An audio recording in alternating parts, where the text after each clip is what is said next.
Hello, teacher. Mercedes has talked about two kinds of pollutions, but there are some more. And the third kind of pollution, and the worst of all, I think, is land pollution. Soil pollution or land pollution is the degradation of Earth's land surfaces due to natural occurring processes and man-made.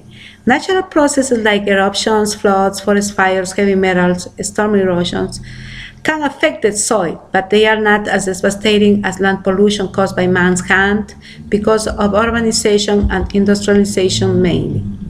There are a lot of causes for soil pollution, among which we have huge amounts of soil waste that are visible in roads, parks, urban areas, rural areas, everywhere, and the garbage which is buried underground.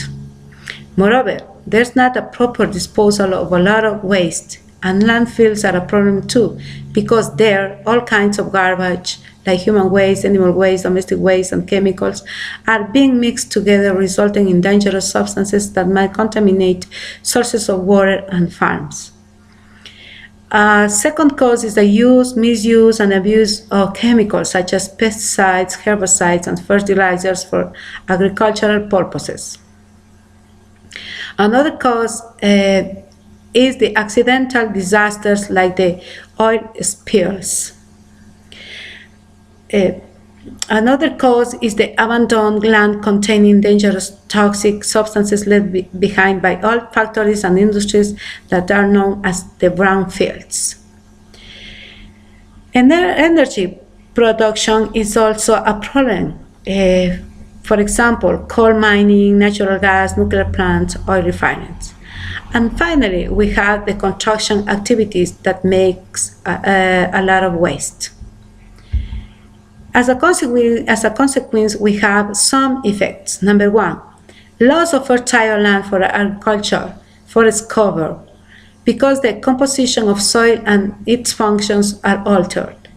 Number two, soil organisms die in contact with the chemicals. Number three, when people grow plants in polluted soil, the plants absorb the dangerous chemicals. One example is mercury. Added to this, there's a presence of toxic dust that may contain, among other substances, the lead.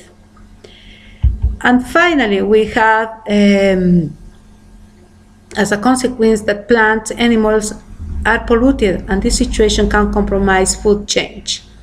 Animals eat polluted plants, and they also get polluted. And these plants and animals are in turn eaten by people who become contaminated too. And as a result, they acquire fatal diseases like cancer of essential organs like the skin, stomach, etc. But the most vulnerable group are children because they are more sensitive to pollutants and air and are in contact with the ground. Now, let's talk about another problem that is destroying our planet. It's deforestation that can be defined as the permanent destruction of forests in order to make the land available for other uses. For example, housing, farming, and industry. We can see clearly what our planet looked like before and what it looks like now. Before, about 90% of forest was covering our Earth. Now it's less than 50%. Before, there was harmony between humans and nature, and they used to take from land just what they needed. Now people don't respect nature. They want to satisfy their needs at all costs. And many people just want to make money with the exploitation of mines, wood, etc. And what's worse, deforestation hasn't stopped yet.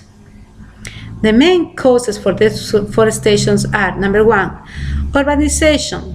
Because people are growing quickly, there isn't enough space to live in, so people are destroying forests for buildings and houses. Number two, subsistence farming. Because a lot of people don't have enough economical resources to buy food, they are clearing the forests for growing their own food. Number three, commercial agriculture. Due to the great demand of food, people have dedicated to exploit the huge areas of forests for agricultural activities and for raising livestock to sell their products. And finally, we can say that logging is another cause, mainly for paper industry. And of course, we have many undesired effects, such as, number one, Soil erosion because there aren't enough forests anymore to protect the soil from floods, wind, drought, etc. Number 2, as forests disappear, so animals do, because they are losing their habits where they can get their food, have shelter, and protect from predators. And with the loss of trees, there's a great accumulation of carbon dioxide in the atmosphere, which is causing global warming. And the big question is, what are we going to do when our planet is completely naked?